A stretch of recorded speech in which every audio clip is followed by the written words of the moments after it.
It's time for another episode of the Joshcast.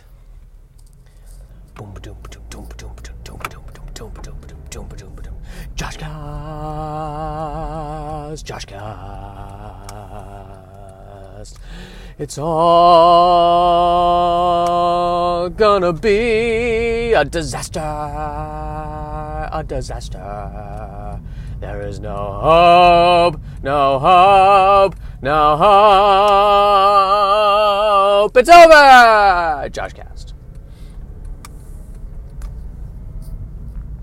I have to record this earlier in the day because they are filming outside of where I live, and they are shutting down the streets from 7 a.m. to 10 p.m. So that's fun. That's fun. They're coming over and they're saying, hey, we're going to need you to move your car so that a bunch of people can live your dream while you have to go and park somewhere else. Other people are trying to live their dreams here. Get out of the way. Move, sir. Move immediately. So I'm trying to do this in the fog of 6:49 in the morning. But perhaps you could just simply park your car somewhere else and sleep in. The irony is that I was already awake anyway. Just awake and worrying at 5, as is my usual manner of being lately. And I do feel like I still have my morning voice. So my voice is sexy. Or at least it feels sexy to me. It's probably not sexy to anyone else. But now the goal is, can I get my brain to work at this early in the morning? Yesterday I was talking about how much I hate morning people. And today I feel like the topic should stay the same.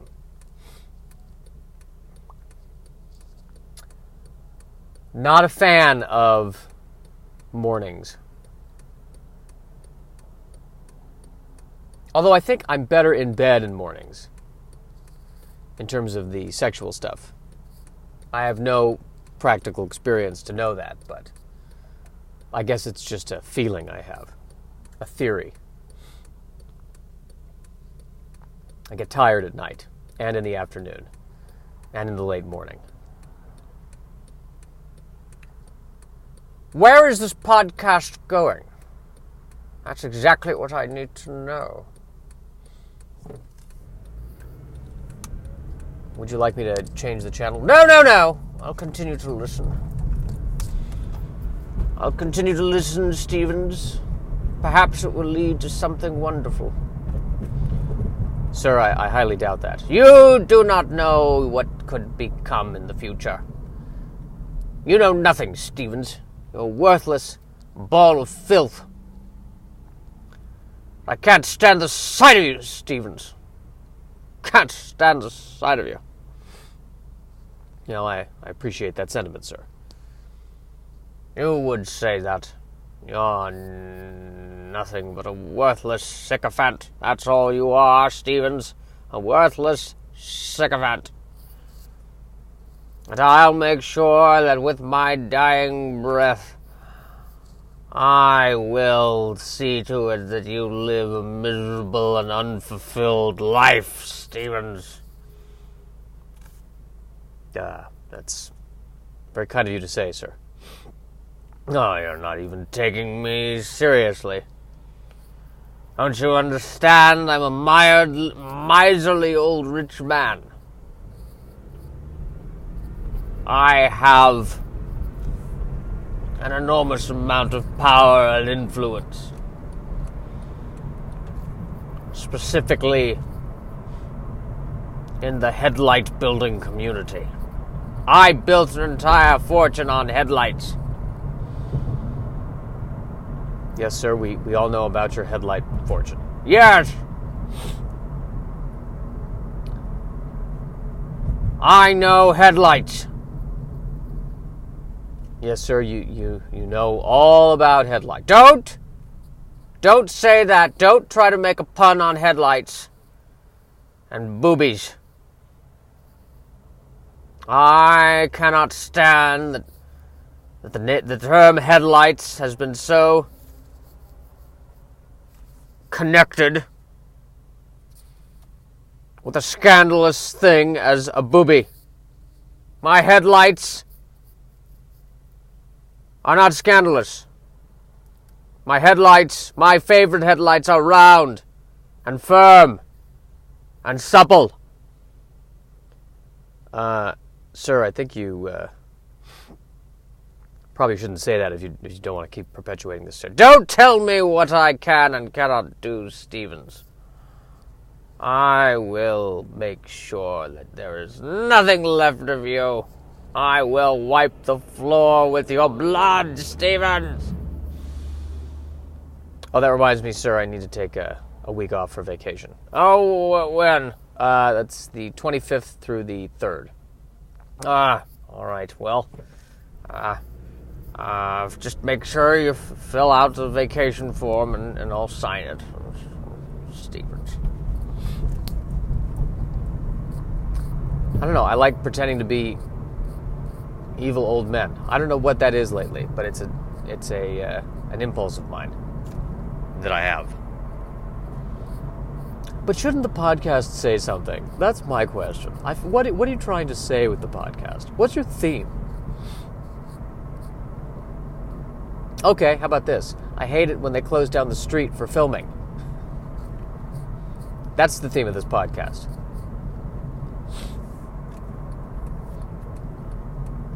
We're filming a movie on this street. We need to close it down. Can you put me in the movie? No, oh God, no. Not only can you not park here, we don't want you anywhere near these cameras.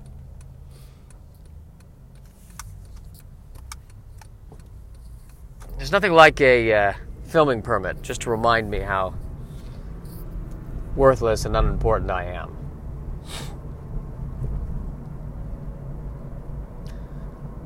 I'm surprised they don't go farther. Yes, we're going to be filming on your street. We're going to need you to leave California for a week. Excuse me? Yeah, well, the director, he's very big on establishing mood, and we just feel that your presence, that just the ether, the energy of your presence, will be a negative impact on the film, and that's not what the film's about. So we're going to ask that you leave the leave the state for 10 days. That's our request. I can't do that. I have to work. If you don't understand, if you don't leave the state for 10 days, there will be a fine. You can't do this. Yes, we can. Because we make films and we can do anything. We're a dream factory. We are a dream factory. We make the dreams that you dream. We can take you to the ends of the earth, take you on a grand romantic birth. We can take you to space. We can take you to sea. We are the Dream Factory. Just you and me. I'm really impressed that you sang to me while kicking me out of the state. Although you got to say, if the last line is the Dream Factory, you and me, well, I mean, you're kicking me out of the state. Well, yeah, we still need you to come watch the movie, but we don't want you near the movie in any stretch of the imagination. And so, Joshua was forced to leave the state while they filmed the movie Under My Bosom. That's the name of the movie? Yeah, it's called Under My Bosom. What's it about? I don't know. They say it's a period piece. I could make a pun there. Don't make a pun there about that. Don't do that. Don't go there. Please don't go there. So what did you do while you were out of the state for 10 days? I just kind of wandered. tried to make sense of life, tried to go on just a spiritual journey. And where'd that spiritual journey take you? Well, I mean, I guess I had a religious experience, sort of. Did you see God? No, I didn't see, I didn't see God. But I saw someone who professed to be God's portfolio manager. You met God's portfolio manager. Yeah, I did. So I understand you're on a spiritual journey. Come on in. Hi. Ted Anders. Nice to meet you. I'm actually God's portfolio manager. Really? Oh yeah. We're big in diversification right now. He just bought some land in Nevada, and I know he's also working on some hedge funds that we think it's going to be pretty lucrative. I didn't know God had a portfolio manager. Oh, everyone should get one. I mean, it's very critical that you get a portfolio manager. You just don't want to, go out there in the crazy world of business and stocks without having some idea of what you're going to do. How long have you been God's portfolio manager? Oh, about 5 years now. He came to me as a burning bush, and he said he had some concerns about some of his raspberry stocks. And I said, you have stocks in raspberries? Well, that's your first problem right there. There's a lot more we can be doing than just raspberry stocks, for pity's sake. So I had him kind of put together what some of his goals were, and I was able to kind of generate a plan, and we've implemented that. And I've got to say, we've increased his profits by about 2% the past few years. How much is God worth? Oh, about $22,000. God is worth $22,000. That's right. Yeah. I mean, it was. You think it. It doesn't sound particularly good, but you got to understand, he was barely at $5,000 when I started with him. I figured he would be worth more than that because he's God. Well, he likes to tell people he's infallible, but he put a lot of money into Enron at the wrong time, so not so much about that. You sure we're talking about the same God, the one who created the universe? Well, listen, people have strengths and weaknesses, and his strength was, basically the manipulation of matter and energy. His weakness is knowing what's a good deal. Right. Well, I mean, has God taught you anything about the universe? Oh, he taught me loads about the universe. I think the number one thing I've learned from him is that, at the end of the day, gluten is gluten, and it's going to do to you what it's going to do to you. And you can try to deny it, you can try to ignore it, but you just can't outrun gluten. That's what I've learned from God. That was the number one thing. He's the one who introduced me to some gluten-free bread options that have really, really helped turn my brain-gut relationship around. So that was useful. He also taught me, I didn't know this, he taught me that if you put your knuckles together, and you start at one end, that the first knuckle is January, and then the space in between the knuckle is February, and then the next one after that is March, and it's a way for you to see which months of the year have 31 days and which have 30 or less. I mean, in the case of February. He taught me that trick. I've been on this earth for 59 years. Had no idea that you could do that with your knuckles. Isn't that amazing? That's just amazing. What a guy, this God. What a guy,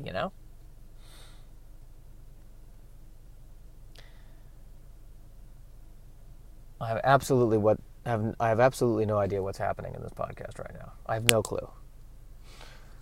I have no clue what is going on. It is too early in the morning to be doing this. That's my 2 cents on that. I want to have a discussion because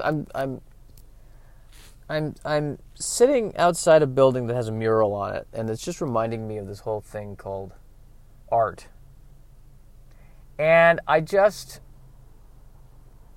get it. Like, I was reading an article about why the Mona Lisa is so valuable and why it's considered one of the most famous paintings.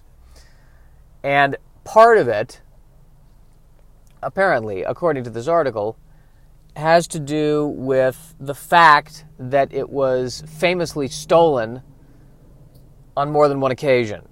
And around the time that it was stolen, I think it created enough of a to-do that it became famous. So if not for that, the painting might not be as famous as it is.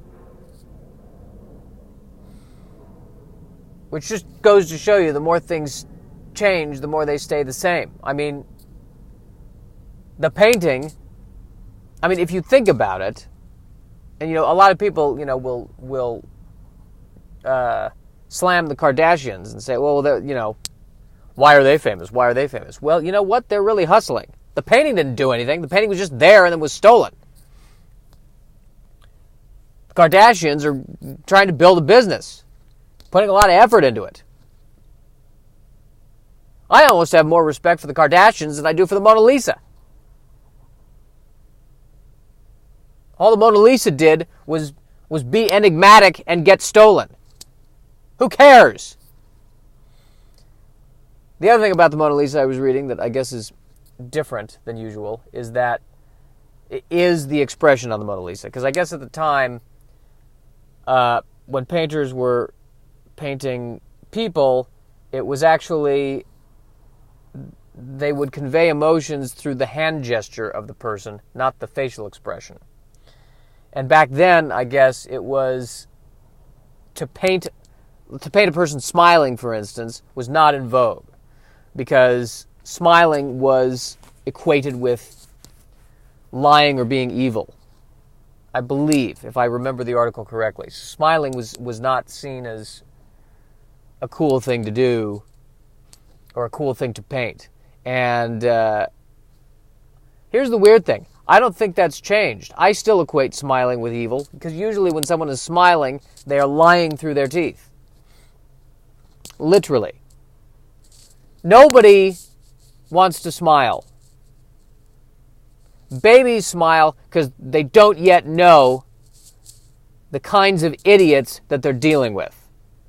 But beyond that, nobody wants to smile. And all during school, we take the school pictures, and my mom would go, I don't like the smile. I don't like the smile in this picture. You're not smiling. This isn't your smile. You're not smiling in this picture.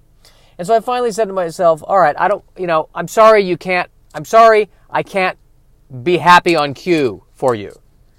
If you are upset with me that I cannot be happy on cue, then I suggest that you go ahead and take my genetic structure and alter it accordingly. Do you have that capability? No. Well then, you have two choices.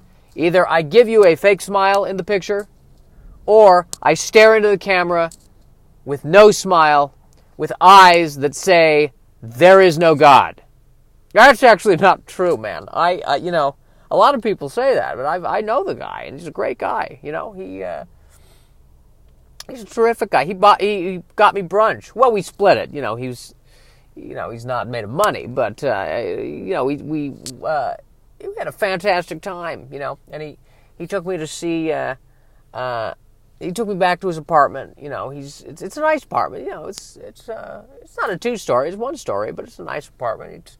He took me back to his place, and we watched that movie Dreamscape with Dennis Quaid, which is a great little film from the 80s that I think got ignored a little bit. He goes into people's dreams. It's a really cool movie, and I enjoyed it. I'd never heard of it, but it was really nice. God's a nice guy. I don't know why people, all this animosity against God. I just don't understand it, I just don't understand it.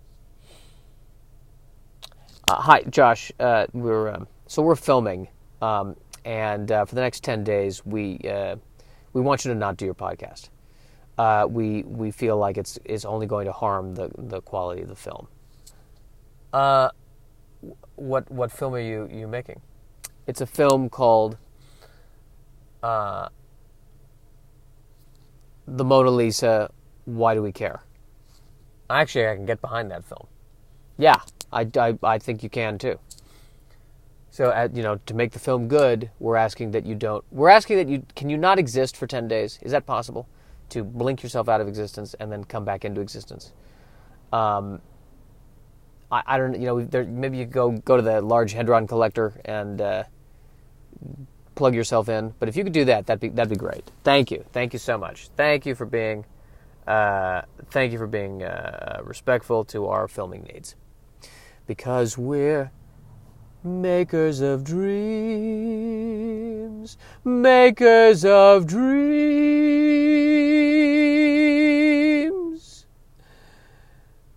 makers of dreams.